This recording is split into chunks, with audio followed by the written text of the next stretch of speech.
நாம பயன்படுத்தக்கூடிய ரொம்ப விலையேற பெற்றதான இந்த கரன்சிஸ் எல்லாமே ஒரு நாள் வெறும் வெண் பஞ்சா இருந்ததுங்க.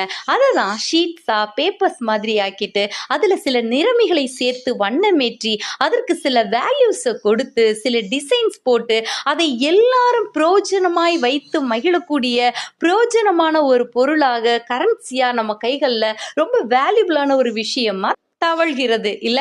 ஒரு மனிதனுடைய கையில் எடுக்கப்பட்ட ஒரு பஞ்சு இப்படியாக பிரயோஜனம் உள்ளதாக வேல்யூபிளானதாக மாற்றப்படுமானால் நாமும் கூட நம்மை கர்த்தாதி கர்த்தருடைய கரத்தில் நம்மை உண்டாக்கின சிருஷ்டிகரின் கரத்தில் கொடுப்போமானால் அவர் நம்மை பயன்படுத்தி நம்மை வேல்யூ உள்ளவங்களா மாற்ற போதுமானவரா இருக்கிறாருங்க.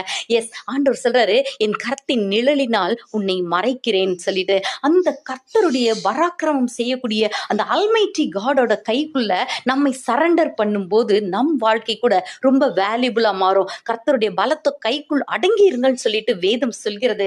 சோ இந்த உலகத்தை பார்த்துட்டு கர்த்தர் யார், அவர் சொல்றத நான் ஏன் கேட்கணும்னு சொல்லிட்டு அவர் கைக்குள்ள அடங்கி இல்லாதவர்களாக இராதபடிக்கு கர்த்தருடைய கரத்துல நாம் நம்மை அர்ப்பணிப்போம். ஆண்டவரே, நீங்க சொல்றபடி நான் வாழ விரும்புகிறேன், உண்மை நான் நேசிக்கிறேன், நீர் என்னை ஆசீர்வதிக்க போதுமானவர் சொல்லிட்டு நீர் தான் என்னை வேல்யூபிளா மாற்ற போதுமானவர் சொல்லி கர்த்தருடைய கரத்தில் நம்மை சப்மிட் பண்ணுவாங்க.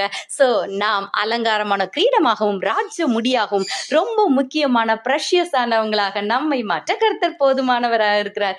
So let's surrender ourselves to the hands of God and live the meaningful and valuable and precious life. God bless you.